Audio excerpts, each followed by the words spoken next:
Hi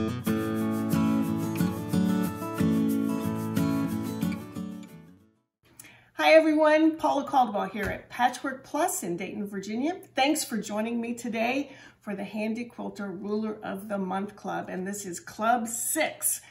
Today we're going to get to know a new friend, and his name is the HQ Righty Ruler. That's right, say that 3 times real fast, and then we're somewhere.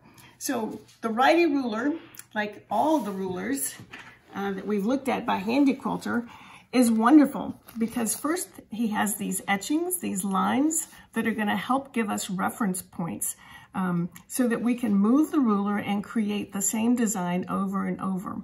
The other thing you'll notice about Righty is that he has a straight edge at a 90-degree angle, and he also has this nice curvy, wavy side that we can use.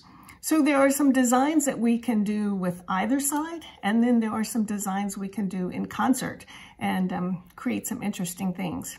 So I hope you've got your sketch pads and that you've been doodling some. You'll also remember that you should have gotten a PDF of design ideas from Handi Quilter for Righty. We're going to look at those, and then there are a few on the back of his package, which I think are repeated there on the design ideas. And then we can come up with some more perhaps. So before we start stitching out, let's take a look at how we draw them out, because that's important too, especially as we consider our space that we want to use and whether it's going to work and what do I have to do to make this design fit into the space that I want to quilt. So let's go to the drawing table and I'll meet you there. Alrighty. So right away you can see a very basic shape that we're used to making is the triangle. And so it's just a matter of centering where you want to be. And so to use this on your sashing or border, you would measure out your spacing according to, this is going to be just shy of 6 inches. And this is just about 2.5, maybe a little bit more.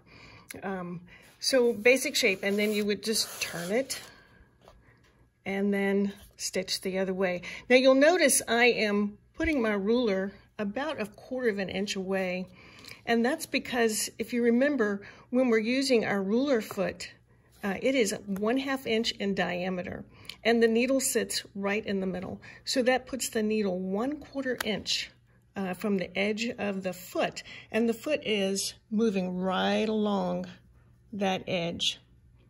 And so that's why we're going to allow that 1/4 inch. So this little guy is indispensable when you're trying to draw out your designs. They come 2 in a pack here at Patchwork for $3.99. Great investment. They give you 2 because good luck if you can keep up with them. They're awful to keep up with. I lose them all the time. You can also embellish. So flip it over and you'll see this. Let me move this here. This first etching line. So if this were my seam line and this is my border, then I'm going to put that. And again, I would have a registration mark here to line up my center line and then this line and then just go around. And then this was created by then moving up, again, keeping my center line straight and then going that way. Just moving over, then you can just have fun with this thing. Again, back on that line. And then I moved it up just so the tip was touching that line. And you know, in other designs, when we do that, we get a 1/4 inch. But then what that created was this design that just kind of kisses the edge and comes around. And then here is just the top. So play with that. You can also just do a triangle inside of a triangle and then come back and do some embellishments. This is an interesting idea, and you might be familiar with like piano keys or beadboard type idea. So I created the first triangle, and then I moved over on the line I had just stitched to stitch out this line and come down, and then same here. Stitched here and then came down. And then I decided, like we do sometimes with our borders, to skip a bigger space. So I moved can't see my own etching there.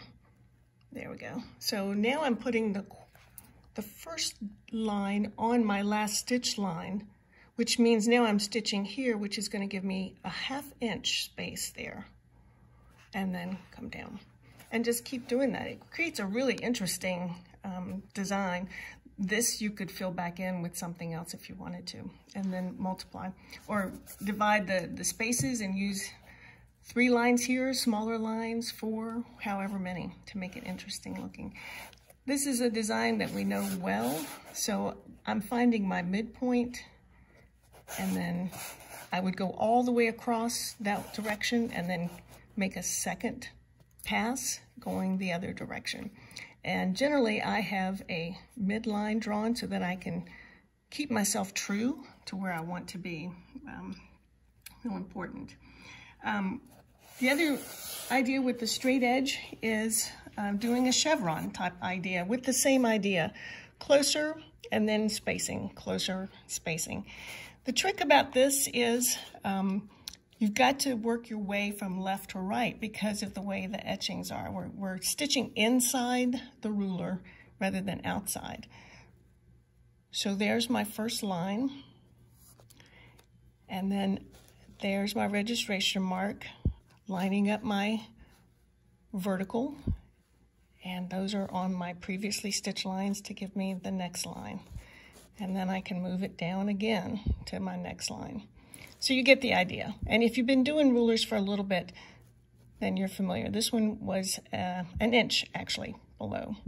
So a good way to vary it, but playing with the ruler will help you see that which direction you want to go, which way you need to work. Because this is the outside of the ruler, we're working left to right. And as you can see, I write myself notes because, you know, memory's just not what it used to be. So there's the first one, and then I moved up, and this time what I'm looking at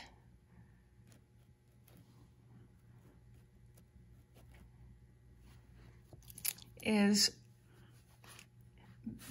if you can see those diagonal lines right there, those are touching the outside, and that's going to give me the next shape. And this is just from playing with it. So that's what I encourage you to do, is to keep playing. This one, and see, I had tape on it, and now I've taken my tape off. I had a piece of tape there to tell me where to stop to get the next one. And then this is the same idea. So just continue to play with it a little bit. This, if you have a sashing or a border, this is a great shape, and this is just achieved. I stitched it once, so when I have this on the line, it's going to stitch out a 1/4 inch. Actually, I've got that wrong. It should be here. So I stitched out a 1/4 inch and then moved it up and did another 1/4 inch. You could make it even wider if you wanted to put something else in there. And then to turn the corner, you just can do all kinds of designs. You can nestle some spirals in there, put some ribbon feathers in there, create a feather all the way around. Just a lot of different ideas. This is just coming out in echoes that way. You could even combine some of those ideas. So a great tool for coming around that corner that sometimes we find a little daunting. On your design sheet, you'll see these designs that are really interesting and a little tricky. I will be honest with you, they're a little tricky. So this one, actually, it took me a while to see that. So you see my line? Again, that is my habit, to draw a midline. So if my sashing is 2 inches, I'm drawing a light line on my fabric, 1 inch. I need to know where that midline is all the way across. So that's a real helpful reference tool. So this turns out, I tried and was having trouble with it, and created other designs in the interim, which is not a bad thing. But this is actually way down here, so let's see. Again, if you can see these two lines right here. So what they're doing is putting these lines at the base of, like, if your seam or the line, your reference line that you're working from. So you can see there and there, and if it was a project that you were working on, you would have a target, you know, how far apart you wanted these. So there's the target. And then when you stitch to this line, if you can see that etching on the ruler. And then move it so that, again, you're lining up those two diagonals. And because I'm starting here, there's this line, so my needle is actually going to be here, and it will go around. Then you come back, just like the others, with a second pass and do the other side. And that's why these target lines are important. So lining that up and coming around. And this time when I come up here, there's the line, it'll create that nice point. So interesting design. You know, this is kind of a, I don't know, kind of funky looking. And for those that know me, know that I would want to put something in there. I'm not sure what yet, but I would try to put something in there. This is a variation of the same idea, only this time I'm using that same registration line. And this time I'm dipping below, if this was the midpoint of my border, I'm dipping below and stopping here, if you can see this line. So that's where I'm stopping. And then I'll shift it over, match up this line. Oh, different design, sorry. No wonder it wasn't matching up. So matching up that line, I'm looking here at this line, and as I stitch around, it'll create this. And then when I flip it around, it'll go back this way. And when you get to here, you get that nice little point. It's an interesting design. And not real big, and you know, can be used in a nice sashing. Or you could put a little motif inside of it if you wanted to. This one again is the same thing, just putting this here and connecting them, stopping at your midpoint, your midline, and then continuing to go over. The other one I found a little interesting and challenging was the one on your worksheet. It almost looks like the little box where they put people's thoughts in the cartoons. And so this is achieved by, there is a line right at the tip, right there at the tip. And that's what is put on the midline and coming over, and then you're stopping across from that first horizontal registration line and then moving it over. Again, I'm lining up this line, and then I'm looking here, starting there, and going over. Continue that. On your second pass, then you would turn it around, and this is where it gets a little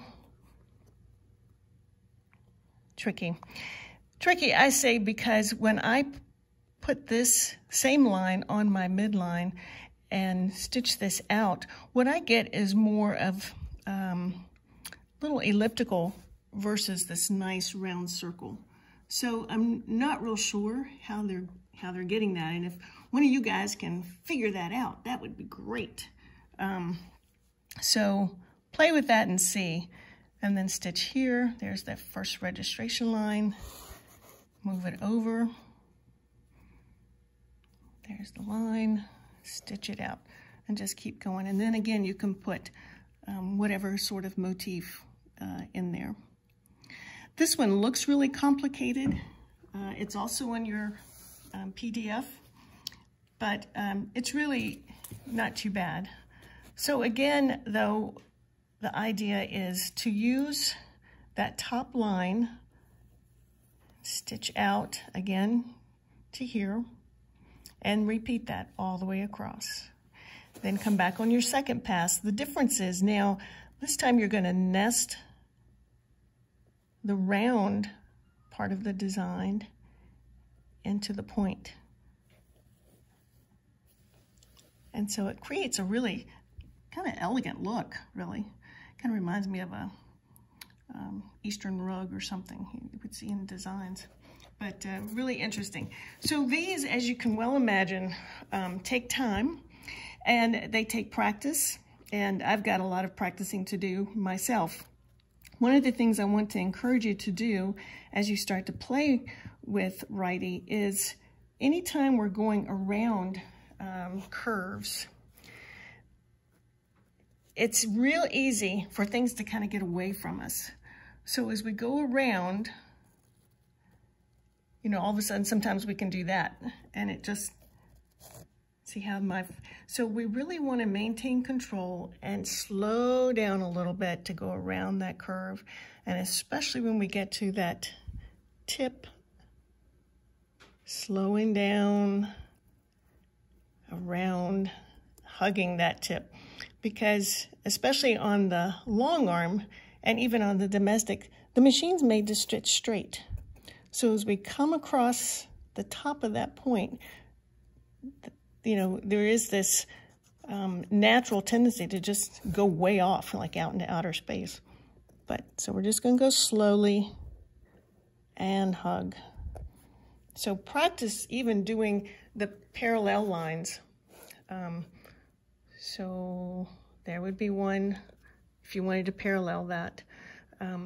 So play with that first before you maybe even take on some of these. All right, so I think those are the designs I came up with for now, but there are lots more that we haven't discovered. But for now, let's go to the machine and stitch some of these out. I've gotten good feedback, and I can remember this from back when I was doing a lot of quilting on my domestic machine, that sometimes it was frustrating for folks that were demoing to use small pieces. They're very manageable and we can maintain control, but that's not reality most of the time. So most of the time we're working on larger things. So my sample today is larger, so there will be more bulk and more fabric to manage. And so hopefully if questions come up, you can let me know and we'll see what we can do. But it'll be a little bit more realistic. So with these types of designs that are kind of intricate looking, and with the extra bulk, practice, lots of practice. But it's worth it. It's worth every bit of it because it's so much fun when you finally see the results. So hang in there and let's go to the machine. So here we are at the machine, and let's stitch out some of these designs using Righty.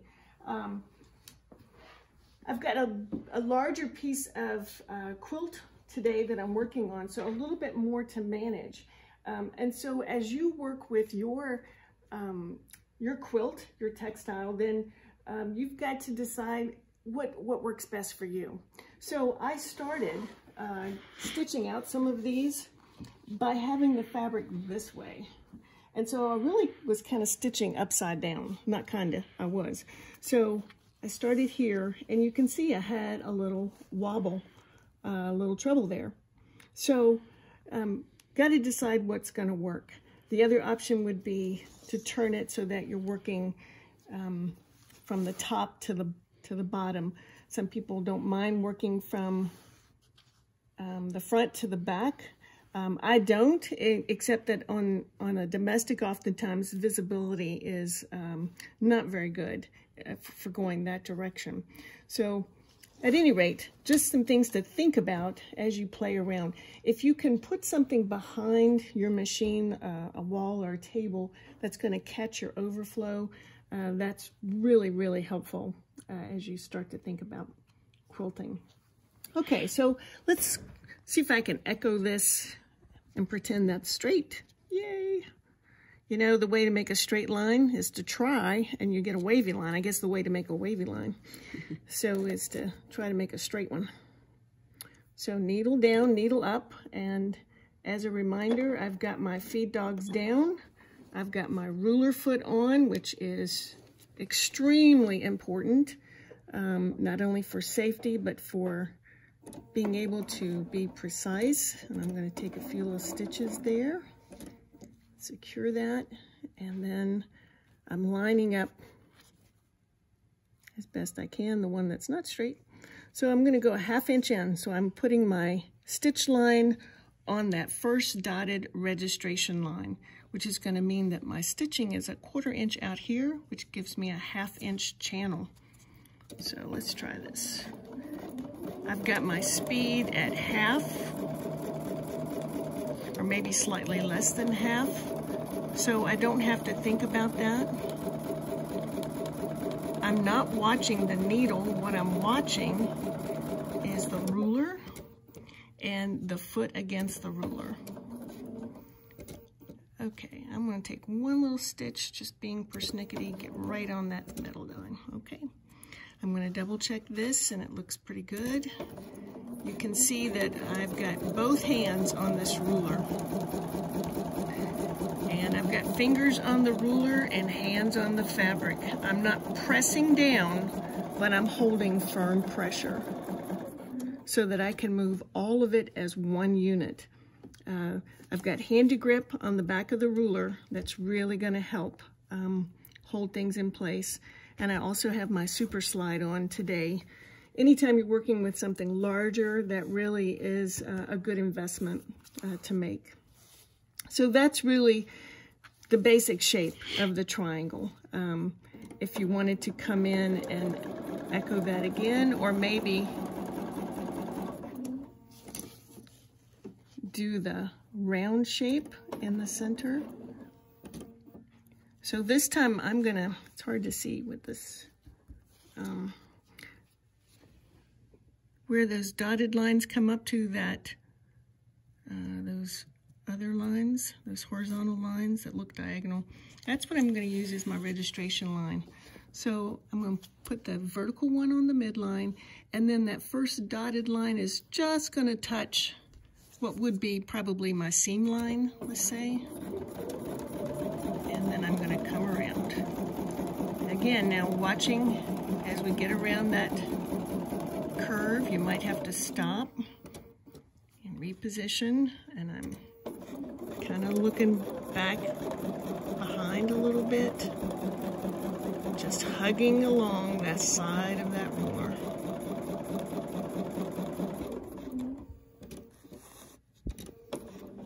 There you go. And then you could echo that.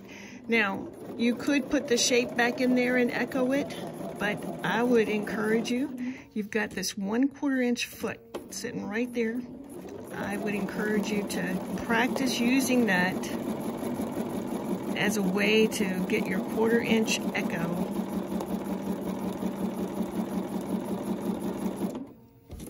It's, you know, frees you up from having to always use the ruler. So that's stitched out. Okay, the let's take that up. Take that out.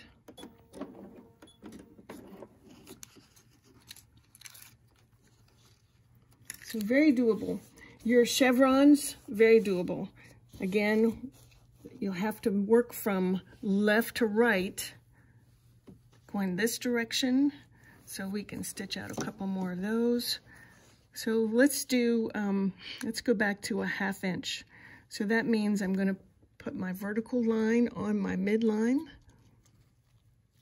and the first etched line is a 1/4 inch, so I'm going to put that on my previous line, and that's going to stitch out at a 1/2 inch below. So put my needle up, needle down. I think I said that backwards, down and up, up and down. Okay, get those threads out. I take just a few little stitches right at the beginning. I'm going to slow down a little bit.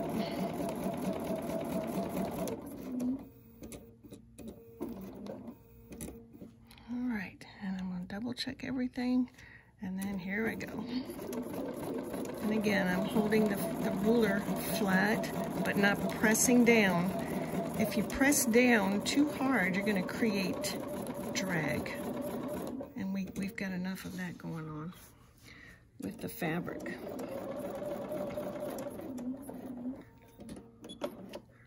All right.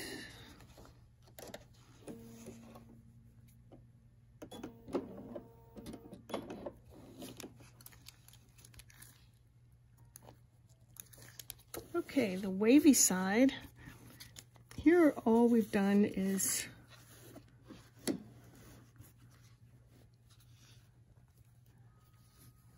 stitch it out, and then I echoed it. So what we could do is, you know, here's a crazy idea. You could even echo it. If I wanted to go back this way, I would start, well, we can do that.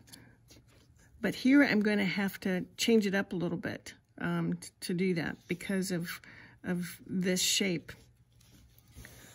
So maybe that's not a good idea until I practice that. So to get another 1/4 inch, I'm going to just follow.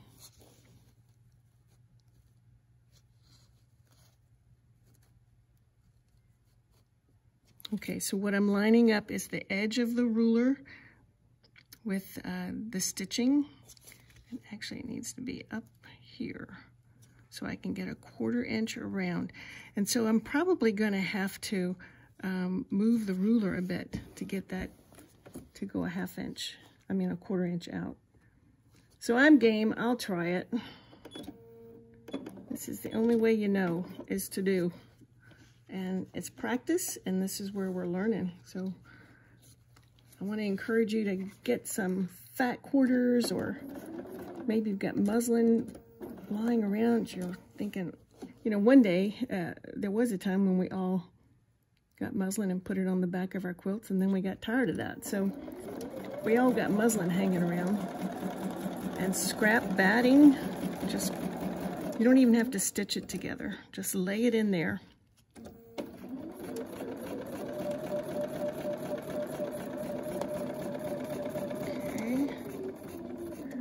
Stop at the top of that curve so I can move this down and see where I am here.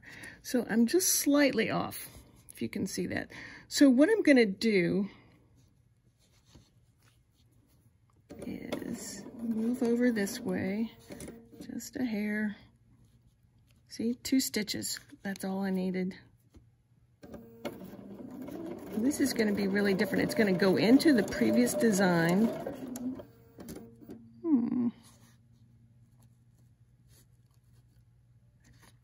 Okay, so this is where you learn to freehand.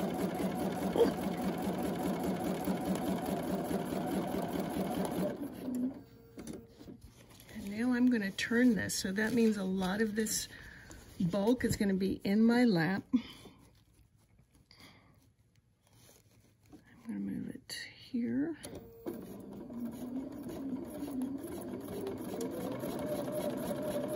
And then I'll have to stop or go around, because you can nestle in these little curlicue guys in those little dips, which makes for a fun idea. You could even alternate them, one here and then one there, instead of doing them on both sides. So that was interesting. But again, just echoing out by using the 1/4 inch mark. So to get the 1/4 inch, you're going to put your ruler, the edge of the ruler, on the last stitched line, and that gives you a 1/4 inch echo. Okay, a couple of those that they showed on there on the back, and then we're going to move over to the long arm. So there's a little line, oops, a little line right here. I don't know if you can see that or not. Maybe that helps. At the very tip.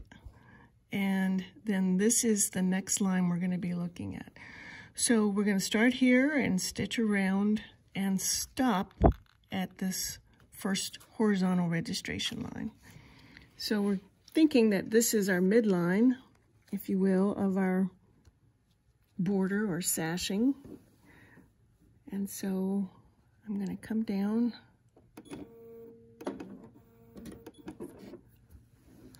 Okay.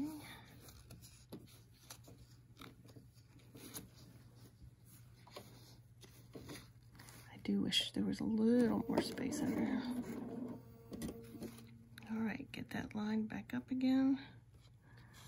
So my needle is in line with that line, and my vertical is in line with that line.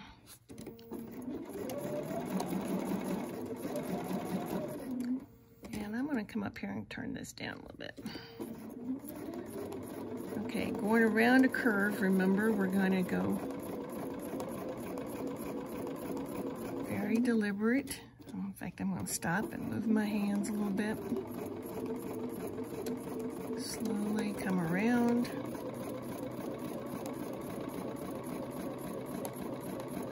And then I'm going to stop across from that first registration line.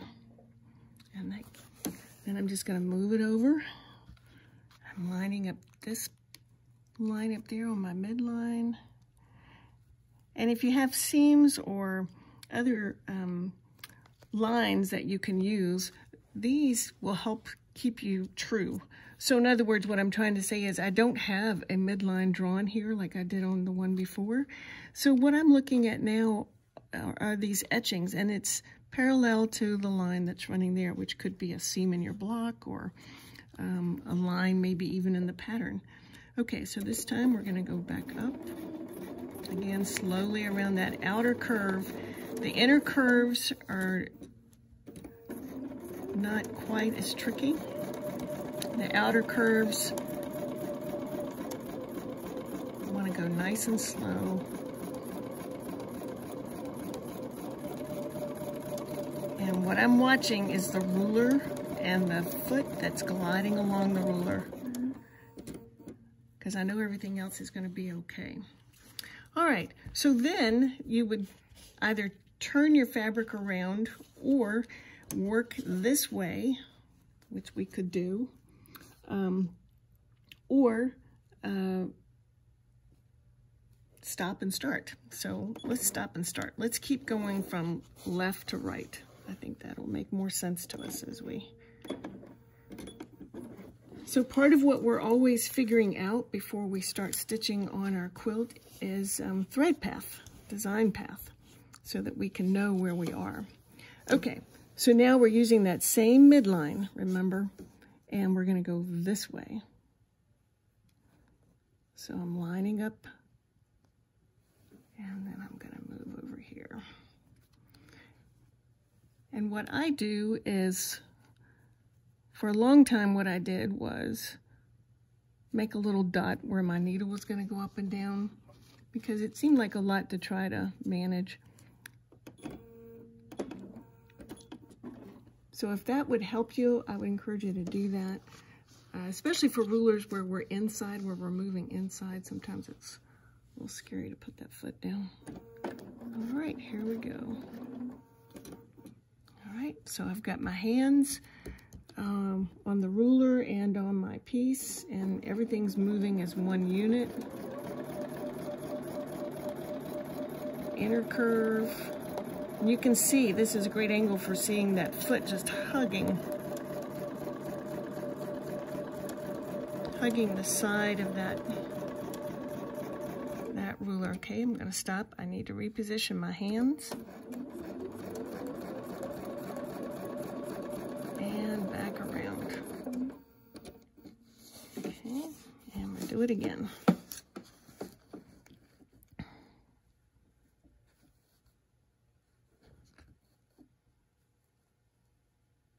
Okay, I'm a little off. So what I'm going to do is correct that a little bit.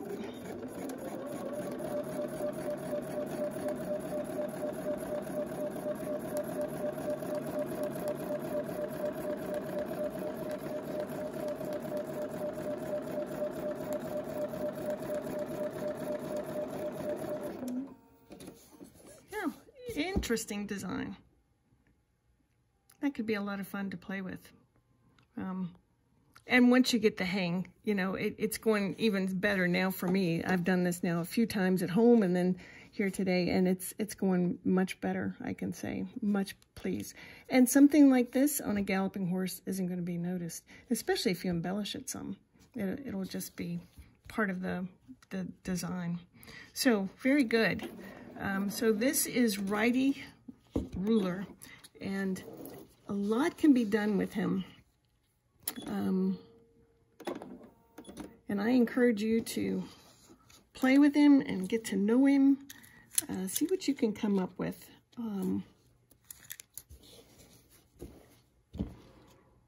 That you can use. Can't wait to see. Okay, let's move over to the long arm and we'll show some stitch outs there. But even for you guys that are on domestic machines, still continue to watch because the designs are the same. The thread path is the same. It's just the orientation that's a little different. We're moving the paper and the pencil staying still on the domestic. Now we're gonna move the pencil and the paper is gonna stay stationary. So it's just, but the stitch out path is the same. So hang with me, hang on, here we go. A couple of more designs that we can stitch out, and we're over now at the long arm. And just a reminder that I've got my ruler base on so that I have a nice firm surface on which to put the ruler. I've got my sure foot on, which has that 1/4 inch profile, really important for hugging the side of that ruler. I'm in precision, and it depends on your preference. You could also be in, I'm in cruise. You could be in precision, but if you're in cruise, it's going to be a really, really low speed. But again, because we're going slowly, we're not going quickly. So looking at the design sheet again, so another one that we can stitch out is this one. So I've started by doing the initial, and everybody has their, you know, their default. I tend to go up first, and I just noticed that it looks like their design maybe started with the downward mode, but it seems more natural to me to start with the point upright. So I have stitched out 3 times, and I'm stopping at that first registration line and shifting over and shifting over. If this were a border or sashing, then I would do that and then come back and make the second pass. So now the second pass is going to offset instead of putting our rounded part here, we're gonna put it here. So again, I'm looking at my reference mark is that little itty bitty line right up there, and I'm gonna put it right there. And that means I'm starting, should be starting right about there. This is gridded fabric that once on the bolt is not exactly straight, so that's not going to line up quite right, but we can fudge that a little bit. So this is a good lesson. So let's see. See, I'm going to be slightly off. So what I'm going to do is once I get around here, I'm going to move the ruler down a little bit, or over a little bit, in other words. So here I come slowly, and again, I'm holding the ruler, but I'm not pressing hard, hard, hard. See, I move that over.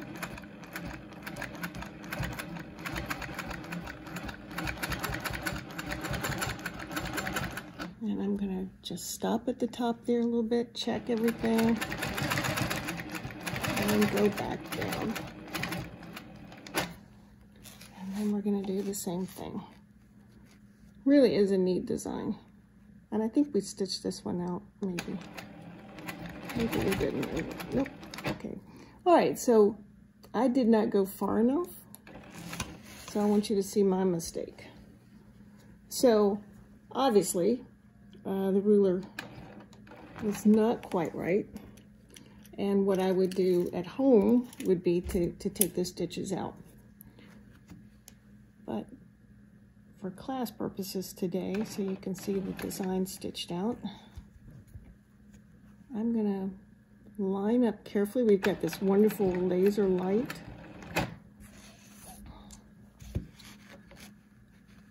Ideally, I'm notorious for this, you don't want to be reaching as far as I am. There it is. Okay, I'm going to stop at the top, make sure everything's nice and secure.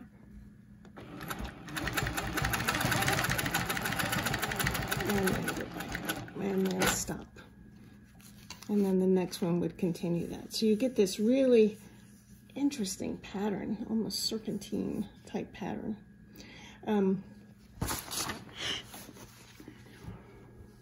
To get this little guy, so let's continue down this way.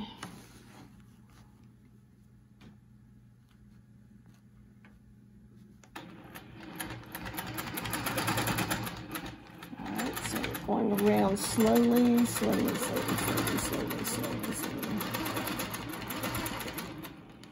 Okay, so I'm going to move it over one and do it again.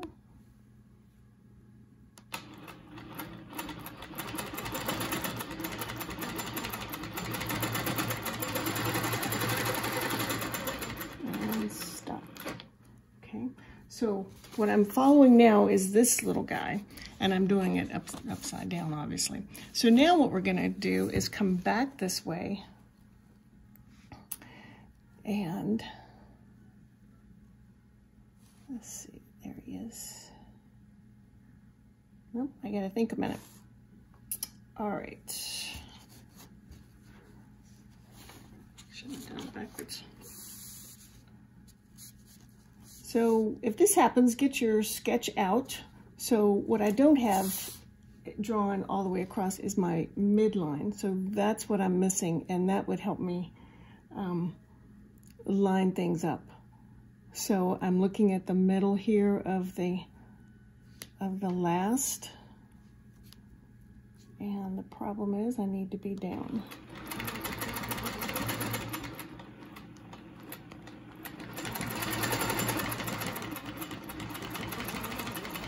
Slowly working my way around and stopping, and then slowly.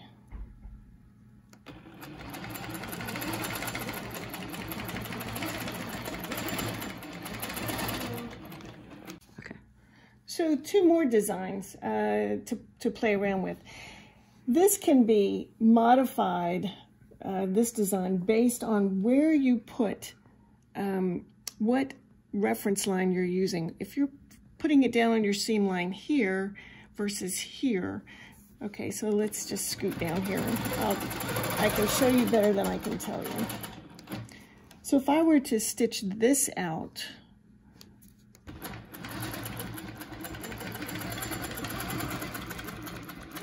and I'm just walking my fingers around there a little bit, holding on to the ruler, and we'll just do a couple so you can kind of see.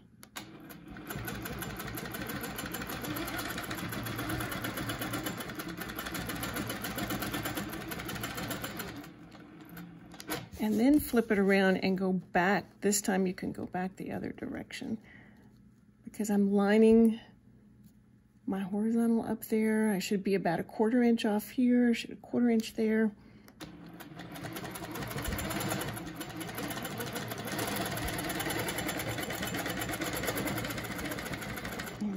Back and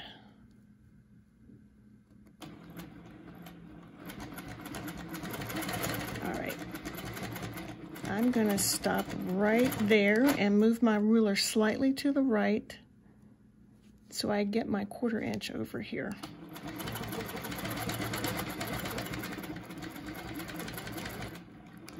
Okay. Then you could go back in and do all kinds of fills. So depending on how far up you place this, you'll get a different design each time, just slightly different. A lot to play with and explore. So the righty ruler, he's your new best friend. Get to know him. And I hope to see you next month.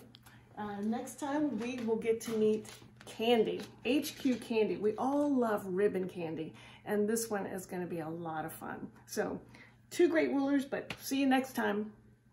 Happy quilting.